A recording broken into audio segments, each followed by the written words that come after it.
Welcome to YouTube XV1.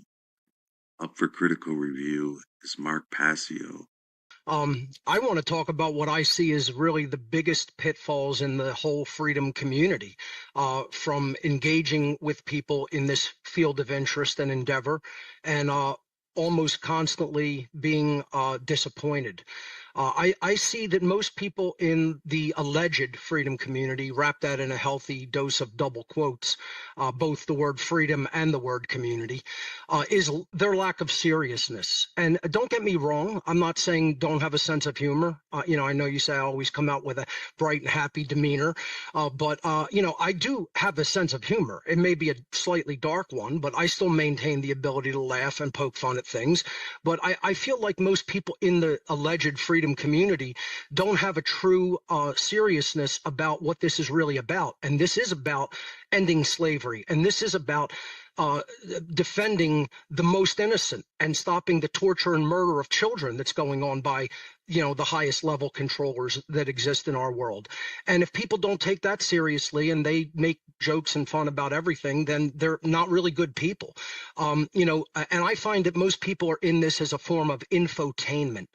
That's the first drawback that I see. It's the first pitfall, is you encounter people that don't understand the seriousness of this knowledge and don't take it seriously and really see it as infotainment. And they look at things like somebody putting a podcast out with incredibly pertinent knowledge that has been hidden from the population, and they look at it like, this is a new TV show, and what's the new episode going to show me? How's it going to entertain me? And I just find that that's some of the lowest consciousness that really exists. So that's the first pitfall that I encountered, is people who do not take the freedom movement very seriously. They don't even understand how immoral and how completely sick this world is. They don't understand that slavery is incredibly morally wrong, and they're not warriors in that regard. They're willy-nilly fly-by-night type people. They're wishy-washy people. They're not warriors inside. The second biggest pitfall that I've encountered is ignorance. And I mean, that goes hand in hand. They all go hand in hand, really, but they go hand in hand with lack of seriousness. Ignorance does. And a lot of people just have a tiny bit of knowledge. They're not deep in their knowledge. They have no depth or breadth of knowledge. So this is the adage, a little learning is a dangerous thing. And that's the second biggest pitfall in this community. When you're dealing with people, when you're trying to partner up, get things done with others, you realize how little other people actually know. And you realize how much they don't take knowledge seriously either. They have learned a little bit, and they've learned sound bites, and they know things in a very cursory way, in a scratch the surface way. But when you try to go a little bit deeper with them, you realize how much ignorance still exists in their entire persona and mindset. And that's the problem, is that people don't understand how deep knowledge has to be to truly, really have an impact on what's really going on in our world for the better. And most people don't take that seriously either. I mean, I talk with people about certain people about things in this community, and they're still approaching it from the most ridiculous, childish, nonsensical religious perspectives that you can possibly imagine. They're still basically not thinking for themselves, not thinking critically, not engaging with the trivia methodology, and thinking that they know something when in fact they're actually detrimental to the cause. That's the second one. I call that, in my work, negative knowledge. It means you think you know something and it's incorrect, and you don't actually know what the truth is. So you're starting from a pit. You're not even starting from ground level. You've dug yourself into a pit, and you got to climb out of the pit to even get back to the 0 point. I call that negative knowledge. It's people who are clinging to illusion and clinging to their ignorance and don't want to lay down the illusion that they've bought into and stop identifying with it. So again, you're 100% spot on with that analysis. The third big pitfall I've seen in doing this type of work, in being a truth teller and a whistleblower, is dealing with other people's incompetence as far as skill sets are concerned. And this is a big one, because there are people out there that are so incompetent they will undo your good work. You could do things perfectly. You could do things exactly as you intended to do it, and it's right and it's done correctly, and it's ready to go out there in that form, and somebody else in their incompetence can come along and literally undo your work. It's one of my biggest pet peeves. So incompetence, not building accurate, true skill sets, especially when it comes to technology, because that's the media by which we are going to communicate this message. You need to understand publishing and media technology, publishing and communications technology. And most people in this so-called movement have no skills in those areas. They actually don't believe that they even need a computer, that they even need technical knowledge. You tell them, you need really high level technical knowledge in order to get the word out, and they look at you like you're a seven-headed hydra. They look at you like, what are you talking about, man? All I'm worried about is what the latest crypto coming out is. I'm worried about the latest crap coin. So these people who don't develop competency, don't develop skill sets, especially when it comes to communications technology, and that's a big pitfall. They're not actually investing in themselves to learn the skill sets required for communicating the actual philosophy of true freedom. And they have no personal sacrifice. They don't have any discipline, personal discipline, to sacrifice what needs to be sacrificed of your own time, of your own energy, of what it's going to take to actually build competencies and skill sets. They don't want any part of that. They want to make their money. They want to, go and move someplace out in the wilderness where they're not bothered by other people. And they don't actually want to engage in the great work. And again, lack of personal sacrifice is a gigantic pitfall in this community. One of the other things I want to mention about incompetence is software engineers. The people who actually build software, I talk about this in my work all the time, will undo your work or prevent you from getting the work done because they're so incompetent at the job that they are allegedly doing. They don't take it seriously. They're only in it for the money. They're not in it to improve any aspect of human life. And it shows in their work. It's tragically bad in the modern world. Anybody preparing to get into this field, just prepare yourself that you are going to encounter total incompetence in the software building world and community, especially in the open source community. It's wretched there, far more than it is in the proprietary software community. And that's because they don't even have the money incentive. They're not even doing it for the money. They're doing it as some hobby. Again, it's a form of entertainment for people like that. They don't really truly take it seriously. The fourth biggest pitfall I've identified in doing this type of work is betrayal by bad actors in the community. And there's no shortage of them. And we shouldn't take it easy on people like that. We should actually out them. We should humiliate them. They should be made to feel completely ashamed for their behavior. And they should be ostracized. And a lot of people don't do that. They want to take it too easy on people. But there's tons of bad actors in the freedom community that do not take this seriously. It's a social scene for them. It's a form of entertainment, and most of all, it's money grubbing for them. And people will then attack actual content creators and actual producers of genuine good content. These people are absolute insane people that belong in padded rooms. Imagine saying that football players or basketball players deserve more money for people who are whistleblowers telling the truth about what's really going on in our world.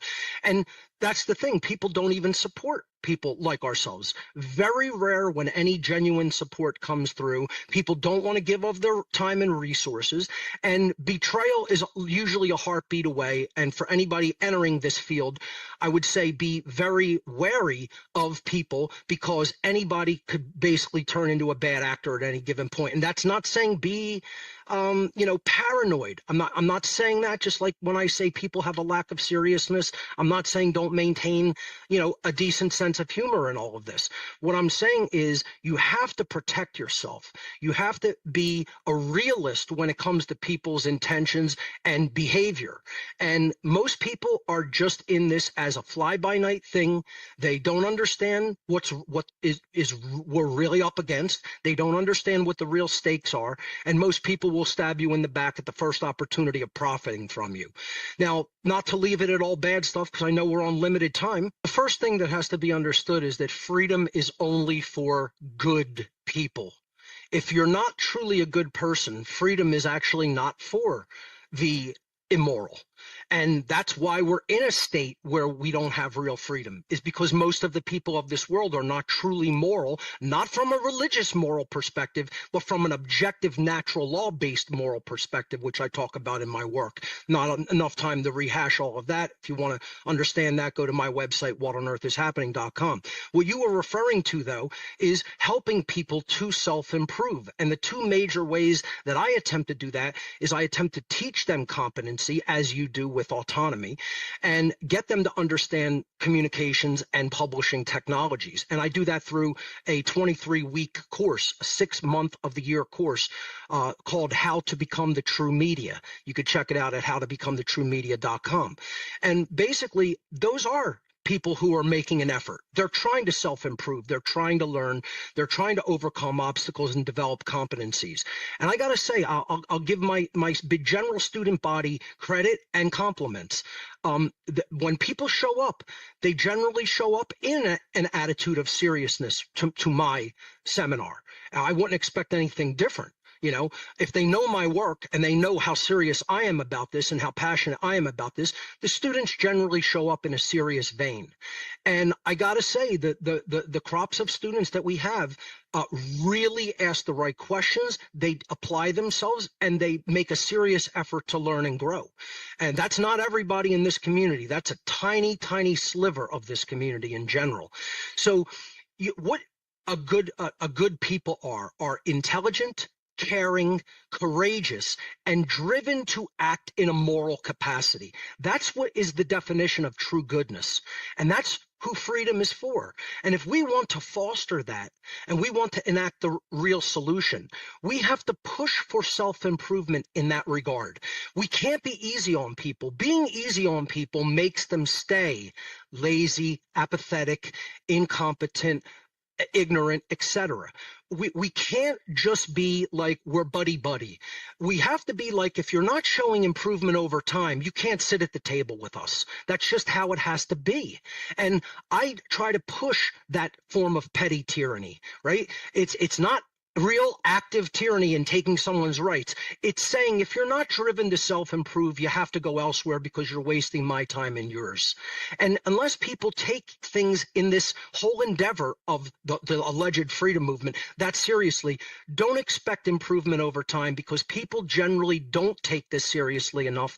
And then when they come to the table and say, oh, I do want to do something, or I think I want to help improve things, most of the time they hurt the effort instead of actually elevating and helping it, until they're actually pushed toward real self-improvement, and then they do develop the competencies that they actually need to actually make a dent in slavery and actually do improve the human dynamic for the better. So that's what I think is the answer.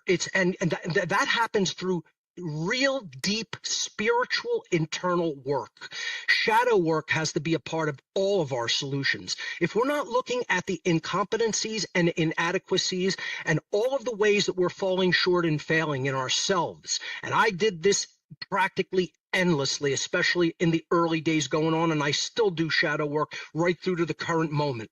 And if we're not expressing that to people and showing them the work that they have to do inwardly before they even attempt to do anything externally, we're not doing our jobs as people who are trying to really uplift human consciousness. That's the ultimate solution. The ultimate solution is deep breadth of knowledge, deep depth of knowledge, dispelling ignorance, learning competencies so you could do that on a wide scale through technology, watching out for betrayal, defending your back. You know, you got to have people that truly have your six. You know, stop taking it so easy on people. Recognize freedom is only for the moral, only for people who are truly concerned seriously with real justice, and then pushing self-improvement through shadow work upon the community so that then they then can influence other people for the better in that same regard. And that's what this whole work is all about. That's what real love is. Real love isn't about just taking it easy on people all the time or making excuses for them. Sometimes you have to display tough love toward people, and that helps them shake them out of their stupor. What we care about is what gets created. Care is directly related to creative dynamics in the world. If you don't care enough to act in the right ways to create something, it doesn't just automatically happen. It's not an automated process. Creation in our world is not an automated process. If we're going to be a reflection of the larger creator, we have to understand that what we care about enough to actually enact in the world is what's going to manifest. And then if you ask that question, how many people truly have that level of deep care? It's not many. It's certainly not the people in the freedom community, at least not right now at this nascent stage of it, if you even want to call it that. So I feel that the real evil people in the world, the psychopaths, the dark occultists, as I refer to them, the occult controllers, however you want to word it, the sorcerers of consciousness, they have the dynamic of care. It's not a high consciousness care. I call it dark care in my work. And this is a very controversial dynamic. It's a controversial thing to even talk about, that they have higher levels of care than the average person, than the average individual, even in the freedom community does. They have the care to go out and do the things they're going to do on a daily basis, be competent about it, and actually get it done in the world. And they do. They don't talk crap. They don't say something that they're going to do and then not do it. They say they're going to do it. They even put it out publicly, out in the open, because they feel like somebody else's refusal to speak out against it means silent acquiescence for it. So they'll put it right out in the open, what they're going to do, and then they actually use all of their time, energy, and resources to actually get done what they say they're going to do. So they're not BSers. You know, they actually say what they're going to do and then go out and get it done. The freedom community, sorry to say, I don't want to see it remain this way. All I'm doing is trying to push it to make it better.